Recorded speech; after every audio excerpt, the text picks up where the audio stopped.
Assalamualaikum warahmatullahi wabarakatuh. Perkenalkan, nama saya Sri Rahmawati dengan NIM 201130606005 dari Prodi Pendidikan Guru Madrasah Ibtidaiyah Fakultas Tarbiyah dan Ilmu Keguruan IAIN Samarinda. Video ini saya buat untuk menjawab soal ujian akhir semester mata kuliah Metodologi Studi Islam dengan dosen pengampu Bapak Habib Anwar Al-Ansari MPD. Untuk soal yang pertama, pengertian metodologi studi Islam dan tujuan mempelajarinya. Pengertian metodologi studi Islam secara etimologi yaitu metode berasal dari bahasa Yunani, yaitu meta yang artinya sepanjang, dan hodos yang artinya jalan. Jadi, metodologi adalah suatu ilmu tentang cara atau langkah-langkah yang ditempuh dalam suatu disiplin tertentu untuk mencapai tujuan tertentu. Sedangkan secara terminologi, metode adalah ajaran yang memberi uraian, penjelasan, dan penentuan nilai. Metode biasa digunakan dalam penyelidikan keilmuan. Ketika metode digabungkan dengan kata logos, maknanya sudah berubah. Logos berarti studi tentang atau teori tentang. Oleh karena itu, metodologi tidak lagi sekedar kumpulan cara yang sudah diterima, tetapi berupa kajian tentang metode. Artinya, metodologi studi Islam adalah suatu ilmu atau studi tentang Islam.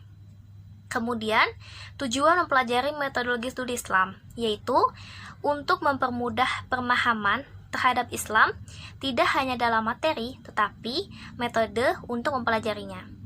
Metodologi studi Islam mengarahkan kita pada cara memahami Islam secara metodologis dengan jalan melakukan kajian dan penelitian tentang Islam.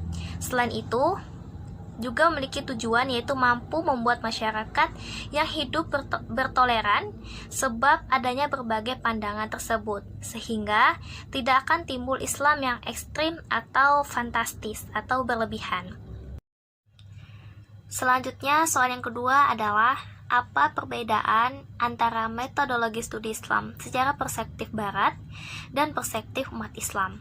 Perbedaannya yaitu studi Islam menurut perspektif Islam itu kaya dengan materi, tetapi lemah di bidang metodologinya. Sementara, studi Islam menurut perspektif Barat miskin materi, tetapi kaya dalam metodologi. Kalau secara materi, itu sudah dapat diduga bahwa Islam lebih baik daripada Barat. Secara materi pun, Barat sampai saat ini tidak mampu mengeluarkan sarjana-sarjana yang menguasai bidang-bidang tertentu dari ilmu Islam, seperti ahli tafsir, ahli hadis, ahli fikih, ahli bahasa, ahli sejarah, dan lain sebagainya. Selain itu, karya ilmiah yang dihasilkan oleh orientalis dalam bidang keislaman belum terlihat berarti dibanding karya-karya yang ditinggalkan oleh ulama. Yang dilakukan oleh Barat atau kaum orientalis ini pada umumnya ialah hanya mengumpulkan manuskrip dan memberi komentar buku-buku klasik dan menerjemahkannya ke bahasa-bahasa Eropa. Selanjutnya, soal yang ketiga ialah pengertian dari pendekatan-pendekatan yang ada dalam metodologi studi Islam. Pendekatan yang pertama adalah pendekatan teologis normatif. Pendekatan teologis normatif adalah upaya untuk memahami agama dengan menggunakan kerangka ilmu ketuhanan yang bertolak dari suatu keyakinan bahwa wujud empirik dari suatu keagamaan itu dianggap sebagai yang paling benar dibandingkan dengan yang lainnya. Kemudian pendekatan yang kedua ialah pendekatan antropologis.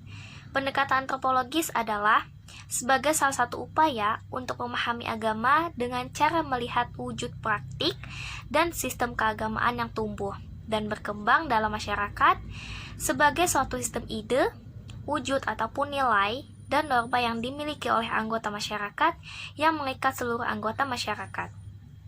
Kemudian pendekatan yang ketiga ialah pendekatan sosiologis. Pendekatan sosiologis adalah pendekatan atau suatu metode yang pembahasannya atas suatu objek yang dilandaskan pada masyarakat yang ada pada pembahasan tersebut.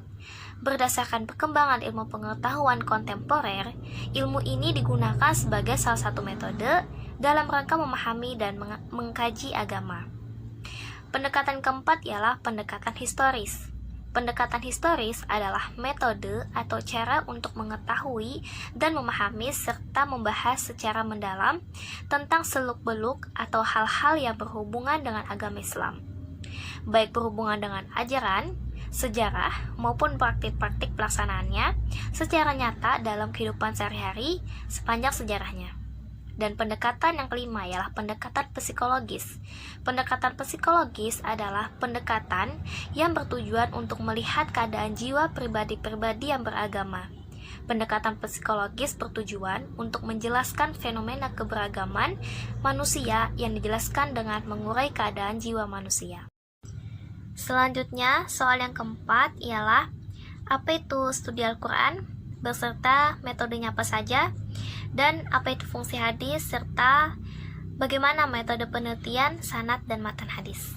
Jadi yang pertama, studi Al-Quran adalah ilmu pengetahuan untuk memahami dan menafsirkan yang bersangkutan dengan Al-Quran dan isinya, berfungsi sebagai mubayyin atau pemberi penjelasan. Kemudian, menjelaskan tentang arti dan kandungan Al-Quran, khususnya menyangkut ayat-ayat yang tidak dipahami dan samar artinya. Kemudian, metode tafsir Al-Quran ada 4. Yang pertama adalah metode tahlili. Metode ini adalah yang paling tua dan paling sering digunakan. Metode tahlili adalah metode yang mufassirnya berusaha menjelaskan kandungan ayat-ayat Al-Quran dari berbagai seginya dengan memperhatikan runtutan ayat Al-Quran sebagaimana tercantum dalam Al-Quran. Kemudian metode yang kedua ialah metode ijmali atau global. Metode ijmali adalah metode yang berusaha menafsirkan Al-Quran secara singkat dan global dengan menjelaskan makna yang dimaksud tiap kalimat dengan bahasa yang ringkas sehingga mudah dipahami. Urutan penafsiran sama dengan metode tahlili, namun memiliki perbedaan dalam hal penjelasan yang singkat dan tidak panjang lebar. Metode yang ketiga ialah metode muqarrin. Metode muqarrin adalah metode yang menafsirkan Al-Quran dengan menggunakan metode perbandingan antara ayat dengan ayat, atau ayat dengan hadis, atau antara pendapat-pendapat para ulama tafsir dengan menunjukkan perbedaan tertentu dari objek yang diperbandingkan itu. Kemudian metode yang keempat ialah metode maudhu'i. Metode maudhu'i adalah metode yang menafsirkan Al-Quran berdasarkan tema, yaitu memilih satu tema dalam Al-Quran yang kemudian ditafsirkan untuk menjelaskan makna tema tersebut. Metode ini adalah metode tafsir yang berusaha mencari jawaban Al-Quran dengan cara mengumpulkan ayat-ayat Al-Quran yang mempunyai tujuan satu, yang bersama-sama membahas topik atau judul tertentu dan menertibkannya sesuai dengan masa turunnya selaras dengan sebab-sebab turunnya. Kemudian, memperhatikan ayat-ayat tersebut dengan penjelasan-penjelasan, keterangan-keterangan, dan hubungan-hubungannya dengan ayat-ayat lain, kemudian mengambil hukum-hukum darinya. Selanjutnya, fungsi hadis. Fungsi hadis adalah sebagai sumber hukum Islam. Jadi, jika Al-Quran itu adalah sumber hukum Islam yang pertama, maka hadis merupakan sumber hukum Islam yang kedua setelah Al-Quran. Keduanya terikat secara erat dan tidak bisa dipisahkan satu sama dengan yang lainnya. Kemudian, metode penelitian sanad, yaitu langkah-langkah kegiatan penelitian sanad hadis. Yang pertama, melakukan iktibar hadis. Yang kedua, meneliti pribadi periwayat dan metode periwayatannya. Kemudian ketiga ialah menyimpulkan hasil penelitian sanad. Keadaan dan kualitas sanad harus pertama diperhatikan dan dikaji oleh ulama hadis dalam melakukan penelitiannya. Apabila sanad hadis itu tidak mencapai kriteria sebagaimana ditentukan, misalnya tidak adil, maka hadis tersebut langsung ditolak dan tidak lagi dilanjutkan penelitiannya. Dan jika sanad hadis tersebut berkategori sahih, maka selanjutnya hadis dimaksud akan diperiksa kualitas matannya. Kemudian, metode penelitian matan. Metode penelitian matan itu pada dasarnya dapat dilakukan dengan pendekatan semantik dan dari segi kandungannya. Sekalipun demikian, pendekatan semantik tidak gampang dilakukan karena hadis yang sampai kepada mukharij telah melalui periwayat yang berbeda generasi, latar belakang budaya dan kecerdasannya. Hal tersebut dapat merubah penggunaan dan pemahaman suatu istilah Sekalipun demikian, pendekatan bahasa sangat diperlukan karena bahasa yang dipakai Nabi Muhammad SAW dalam menyampaikan hadisnya selalu dalam susunan yang baik dan benar. Selain itu, pendekatan bahasa sangat membantu dalam memahami kandungan petunjuk dari hadis yang dimaksud.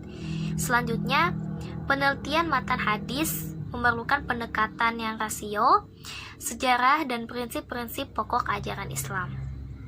Baik, sekian dari saya. Terima kasih. Assalamualaikum warahmatullahi wabarakatuh.